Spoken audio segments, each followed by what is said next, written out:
Hoy en este video vamos a ver un poco de mi monografía y evaluar y explorar acerca de la presencia y la relación que tiene la inteligencia artificial dentro del campo de la salud mental. Hoy estamos en una era donde la inteligencia artificial siempre se hace hueco en el campo de la salud mental, ya sea brindando una terapia guiada, donde el usuario va a adiestrar mediante prompts a esta inteligencia para que pueda servir como terapeuta, o incluso contribuyendo al campo de la investigación y a los estudios neurocientíficos. En la monografía yo lo que busqué hacer justamente es evaluar y explorar acerca de las implicancias que tiene la inteligencia artificial y su uso dentro de la salud mental, haciendo un recorrido, evaluando los aspectos básicos, evaluando un poco la historia, los fundamentos, y de a poquito ir entrándonos más a la parte de ChatGPT como interlocutor, el campo de la salud mental, las investigaciones y demás. Bien, nosotros sabemos que hoy por hoy la inteligencia artificial predomina básicamente en nuestra sociedad y en nuestro día a día.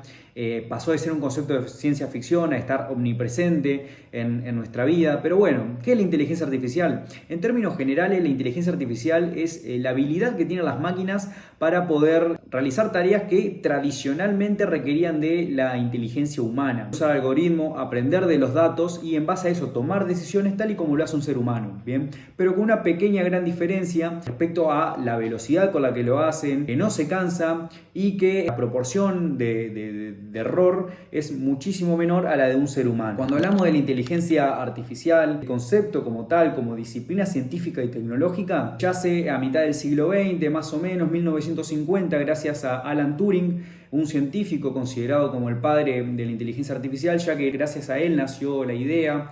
Él propone una prueba de, crear máquinas que tengan una inteligencia parecida, o mejor dicho, indistinguible a la de un ser humano. 6 años después, en la conferencia de Dartmouth, donde se reunieron varios visionarios, charlaron sobre esta idea de crear una máquina que tenga una inteligencia similar a la de una persona, y a donde se acuñó por primera vez el término de inteligencia artificial. Ahora bien, tanto la década del 50 como la del 60 se caracteriza por la creación de programas que operaban en base a reglas y símbolos básicos. Por ejemplo, el General Problem Solver, que se encargaba de resolver problemas generales de las personas, o el Perceptron, que fue pionero en utilizar un aprendizaje basado en algoritmos y en el reconocimiento de patrones. Ya para los 70 surgen los primeros sistemas expertos, que son programas que buscaban imitar el conocimiento de un humano experto en un determinado campo. Los ingenieros que desarrollaban estos programas de sistemas expertos se reunían con expertos, por ejemplo, en medicina, y extraían todo el conocimiento y lo transformaban en reglas lógicas, los cuales este sistema experto iba a operar, iba a tener todo el conocimiento proveniente de los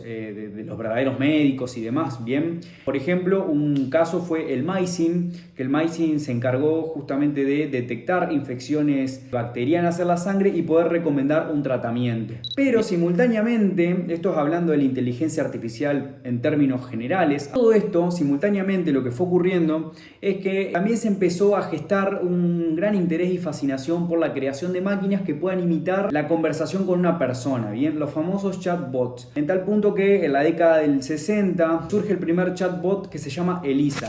Elisa justamente operaba en base a reglas básicas, preprogramadas, donde simulaba ser un terapeuta rogeriano, donde por ejemplo un paciente o un usuario comentaba, estoy triste. Entonces Elisa captaba el mensaje de triste y operaba en base a las reglas básicas que tenía y propiciaba una respuesta preestablecida. Por ejemplo, ¿por qué estás triste?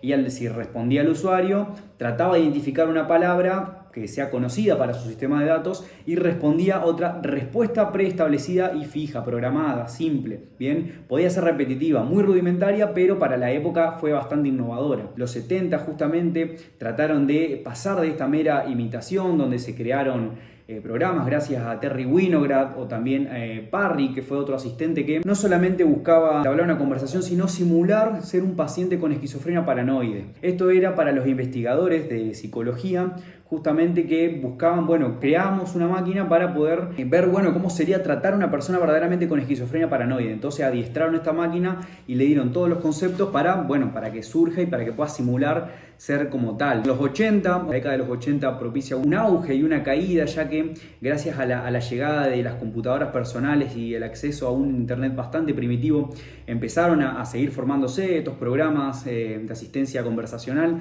pero ocurre que eran muy repetitivos, muy rudimentarios también, por tanto los usuarios se cansaron y los abandonaron, entonces esto supuso una caída para este campo, pero los 90 vuelve a resurgir gracias al impulso o gracias a dos avances que fue, primero que nada, el avance en el aprendizaje automático, que es lo que le permite a la inteligencia poder aprender de los datos que tiene, y el procesamiento del lenguaje natural, que es lo que le permite interpretar o comprender en cierto punto lo que dice el usuario o la persona, el lenguaje de la persona, que a día de hoy son las bases de las que operan las inteligencias o los chatbots de hoy en día, como ChatGPT o Gemini. Pero la década del 2000 es la verdadera era de los chatbots, ya que acá con la proliferación de los smartphones, con la mejoría del internet, la creada de nuevas computadoras, impresoras, el boom tecnológico creó el escenario ideal justamente para que se pueda explotar el mundo verdaderamente de los chatbots, que dio pie justamente a la década de 2010 con asistentes virtuales como Siri, como Alexa, donde ya la conversación ya era más compleja, más fluida,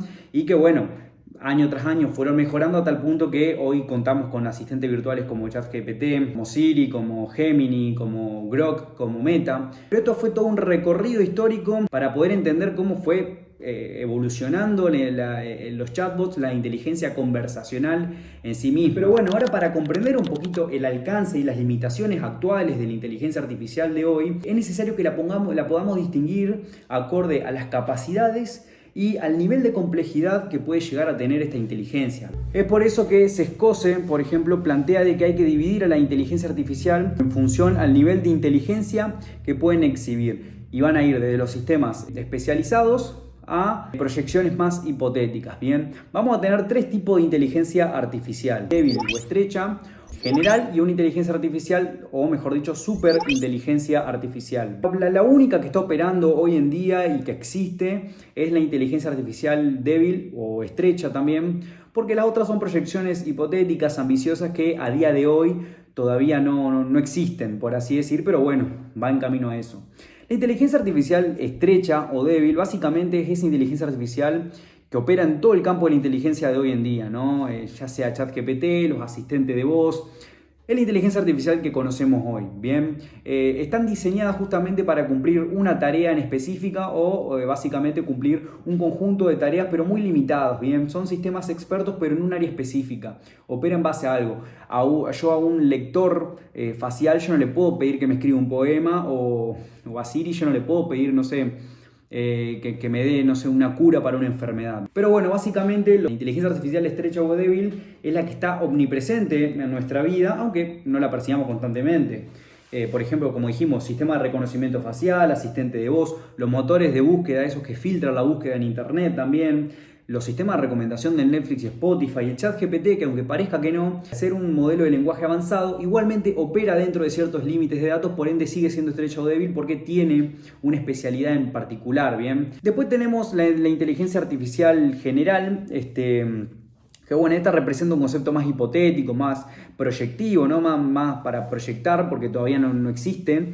Y el objetivo es imitar a la inteligencia del ser humano, es decir, equipararla, llegar a tener las funciones cognitivas complejas como el ser humano, que pueda realizar múltiples tareas a la vez, aprender de la experiencia, comprender, razonar, planificar, aplicar el conocimiento en determinados contextos y dominios, pero acá ya sería una inteligencia artificial que posee una conciencia y un razonamiento propio, ¿ok?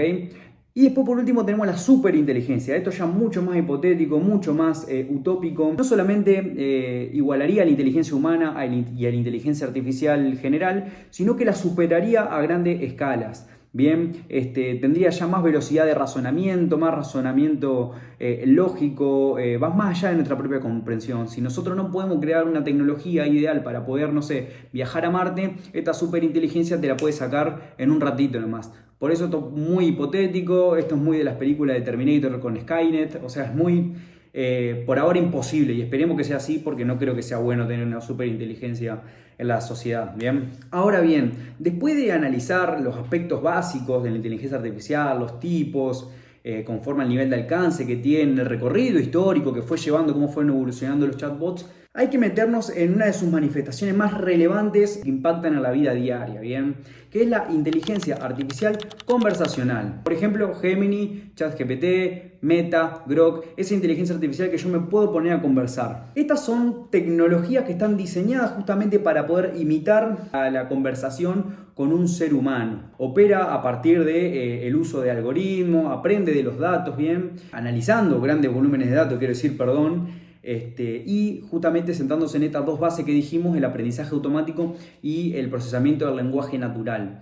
¿Okay? Gracias a esto permite a que este sistema pueda dar una conversación fluida, coherente y lógica, como si se tratara con una persona común y corriente, ¿bien?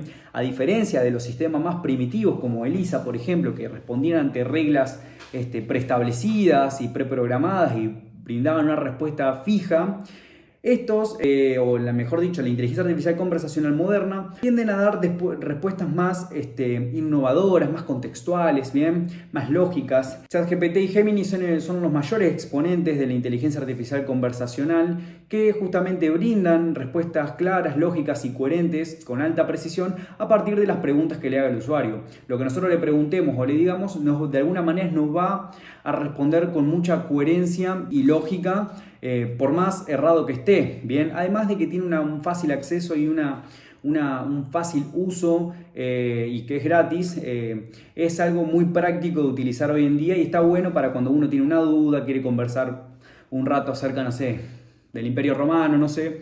Pero bueno, la cuestión es que la inteligencia artificial conversacional, a diferencia de la antigua, tiende a ser más fluido y que parezca que se está charlando con una persona.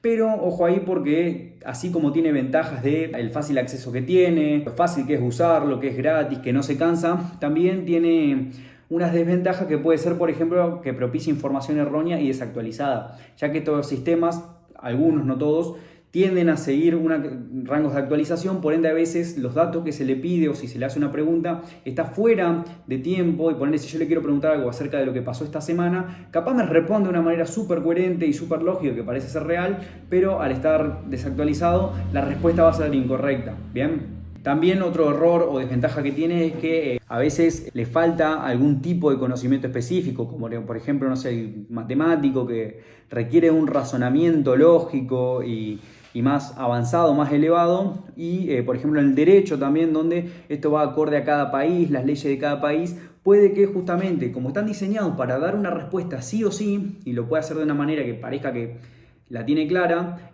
puede propiciar y dar información errónea justamente por su falta de conocimiento. La otra desventaja, que es la que ya me da pie para seguir con el próximo punto, tiene que ver con que tiene una ausencia de comprensión genuina, ¿bien? No posee emociones, no posee nivel de conciencia, no posee pensamiento, por ende no nos va a comprender nunca lo que le queramos decir. Solamente opera a partir de patrones textuales y va a responder lo que tiene en su base de datos y listo. Por más que te dé la sensación de que te está escuchando, no te escucha y no te comprende.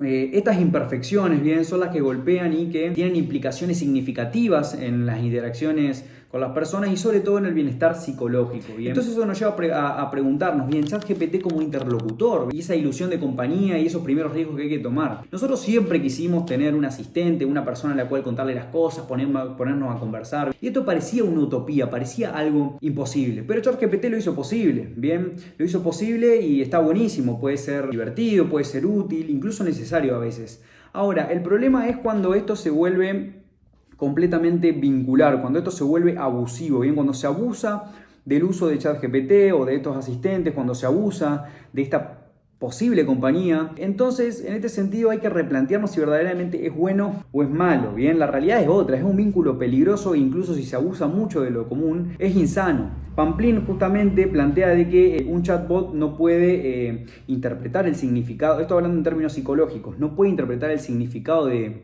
una pausa, no puede interpretar el silencio o el peso de un silencio, no puede leer el lenguaje corporal y no puede asimilar una voz quebrada. Bien, entonces esto que es algo propio de la interacción humana, la inteligencia artificial no lo puede hacer. Entonces esta ausencia o esta imposibilidad o incapacidad de interpretar lo no verbal manifiesta la ausencia de una comprensión emocional genuina. Bien, como que no me comprende lo que yo le quiero decir por más que parezca que sí. Si bien puede generar respuestas coherentes y lógicas, no puede sentir, no puede comprender y carece de esta experiencia subjetiva que es propia de un proceso terapéutico. Entonces la persona puede sentirse escuchada, puede sentirse comprendida, pero solamente esto es una respuesta gracias a la simulación de entendimiento con la que fue diseñada. No es una conexión auténtica. Y esto es peligroso porque puede desenfocar y ofrezca consejos inapropiados, ignore ciertas señales que por ejemplo un terapeuta o un amigo nomás se puede dar cuenta. Inclusive puede generar una potencial dependencia. Bien, entonces esta creciente accesibilidad a estos agentes conversacionales como ChatGPT, como Gemini, puede llevar a una ilusión de compañía. En casos muy extremos puede llevar a una dependencia emocional. Y acá es donde entra en alerta justamente el campo de la salud mental respecto al sentimiento de soledad no deseada. Riera, por ejemplo, concibe al sentimiento de soledad no deseada como un sentimiento intergeneracional, multifactorial, que lo tienen cada vez más personas y que hay que preocuparse por esto porque la cronificación de una soledad puede llevar a problemas de salud física o mental, e inclusive a una menor cohesión social y un menor sentimiento de pertenencia con el entorno. Bien, además de que plantea Riera de que la soledad es una experiencia o un sentimiento subjetivo, es una emoción, no hay que patologizarla. Es una emoción, pero que si se agrava puede llevar a verdaderos cuadros clínicos donde ahí sí ya estaríamos en bastantes problemas. A primera vista, la inteligencia artificial puede servir como, bueno, vamos a apaciguar. Si una persona está sola, se siente sola y no tiene amigos, puede hablar con la inteligencia artificial y ya está, se va a sentir acompañada. O sea, la puede utilizar como parche para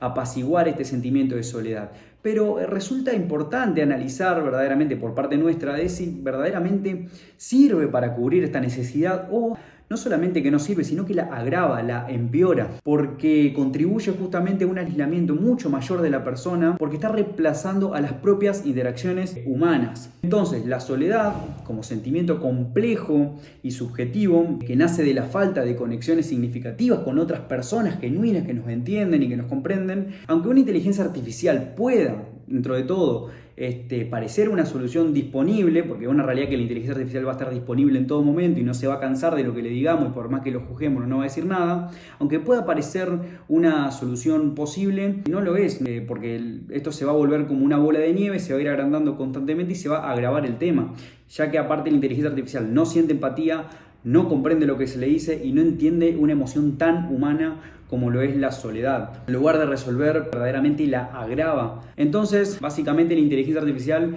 si la conseguimos desde este punto, puede servir como para despejar dudas, para charlar acerca de algo. El problema es cuando ya lo sentimos como un compañero, cuando ya nosotros conectamos con algo que no conecta con nosotros. Ahora bien, no todo está mal en el campo de la inteligencia artificial, porque a pesar de las limitaciones que tenga para comprender emociones o sentimientos de un humano, tiene un potencial prometedor en el campo de la salud mental. Esto es gracias a que se enfoca en el aprendizaje automático, es la rama de la inteligencia artificial que le permite aprender de los datos y reconocer patrones que el ojo humano no puede ver. Entonces esto se puede utilizar en el campo de la salud mental, porque, por ejemplo, nosotros sabemos que en la medicina se utilizan los biomarcadores objetivos, aspectos biológicos que en cierto punto marcan una potencial enfermedad, por así decirlo. Por ejemplo, cuando nosotros nos hacemos un análisis de sangre, si en ese análisis de sangre nos da un colesterol alto, es un indicador de que vamos a tener potenciales problemas cardíacos o que ya lo tenemos incluso. En el campo de la salud mental no existen estos biomarcadores objetivos, entonces los profesionales de la salud mental a menudo tienen que optar por estrategias de prueba y error, lo que puede llevar a agravar el sufrimiento del paciente. Entonces, en este campo de investigación neurocientífica, ante la ausencia de biomarcadores objetivos, donde el profesional no puede deducir bien lo que le ocurre al paciente y tiene que optar a prueba y error, la inteligencia artificial busca superar este límite analizando grandes volúmenes de datos de diversas fuentes para poder predecir el tratamiento adecuado de un paciente particular desde el primer síntoma. Esto es algo positivo que se está todavía gestando, está en etapa embrionaria, pero es un potencial ayudante al campo de la salud mental. Pero bueno, la inteligencia artificial presenta una de las grandes paradojas de nuestro tiempo. Que bueno, aunque pueda simular un eco de compañía para aquellas personas que se sienten solos, esto es imposible porque, como dijimos, no puede presentar esta comprensión emocional genuina y no puede empatizar con nosotros. Entonces eso puede agravar y puede ser peor todavía. Bien, entonces en este sentido podemos ver que la inteligencia artificial no es tan positiva como se puede creer en el ámbito de la salud mental. Sin embargo, no está bueno tampoco descartarla por completo. Demostramos cómo la inteligencia artificial puede ser un gran aliado para el campo de la salud mental, para que sea más fructífera, para que sea más eficiente. Pero bueno, el valor de la inteligencia artificial no reside justamente en la capacidad que tiene para reemplazarnos, ni intelectualmente, ni laboralmente, ni lo que sea, sino en el potencial que tiene para amplificar nuestras habilidades. Si la inteligencia artificial se usa de manera correcta, somos conscientes del uso que tenemos de ella, y si los grandes investigadores científicos saben operar mediante la inteligencia artificial, se la puede concebir como una herramienta bastante positiva.